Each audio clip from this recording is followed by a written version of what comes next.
Right guys, Mark Crossfield here with James Ridyard, short game specialist. A few questions I've got from my audience for you, James. He's sharing his expertise. This one's talking about the dreaded leading edge.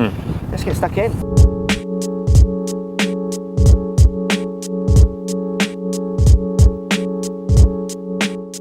Right James, Dave Barsons is asking, how can I stop that leading edge looking so inviting?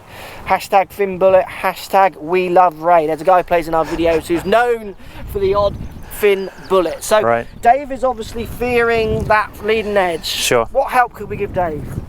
Obviously we've not seen his swing. No, we're flying blind a little bit. Generalised idea. The key really is to avoid using it, so you need to learn how to use a different part of the golf club. Great. Learn how to get a different part of the golf club interacting with the turf. Yeah. And with the ball for that matter, with low flying bullets.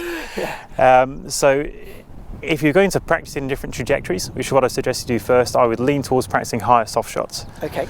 Okay, so you may take a less lofted club, may take a 52 or a 56.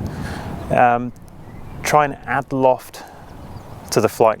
Through technique. Yeah. Don't open the face. Okay. Less loft, hit high soft shots, and you'll be forced to release the shaft in a different way. Okay.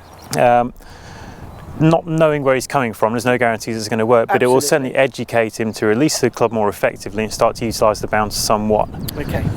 So really it's about trying to get him to understand how this bottom bit might be interacting with the ground. I often find with people who are fearing the leading edge is they're so focused on getting this bit hitting the ball rather than a good player, as we were talking about earlier, they could play a chip shot from here, they could play from downhill and uphill lie off an iPad, you know, that they're able to control how that interacts with the ground. Yeah, I mean that's the first step. The second step is then to control where it interacts with the ground. Yeah. Where relative to the golf ball does that sole or even the trailing edge, where does that interact with the turf? Yeah, absolutely, absolutely. And what about taking, you said, what about taking loft off? So going for more 8-iron runs in more situations. Yeah. I mean, I putt from a lot of places off the green. My chipping isn't great, but my long putting I see as a skill.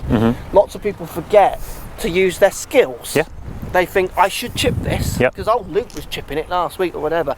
I think maybe some of those ideas might help some people as well. I mean, because if you give them an 8-iron, there's probably less chances, if they're really suffering, of blading that compared to maybe more. What do you think? Yeah, well, you know, ultimately it's a results-based game, isn't it? So if that's certainly a tactical selection or choice you might make in play. Yeah. While you spend your time practicing, developing the skills that are going to allow you to use these different parts of the club. Yeah, absolutely. Good stuff. So get that bottom edge interacting with the ground, actually practicing that is a good way. Yeah. Good stuff. Thanks for your time, James. Post comments down below, and thanks for the question, Dave. Follow me on Twitter, Facebook, Instagram, Snapchat, Periscope, all the normal social places. Also, come and visit my new website, markcrossfieldgolf.com. See you over there.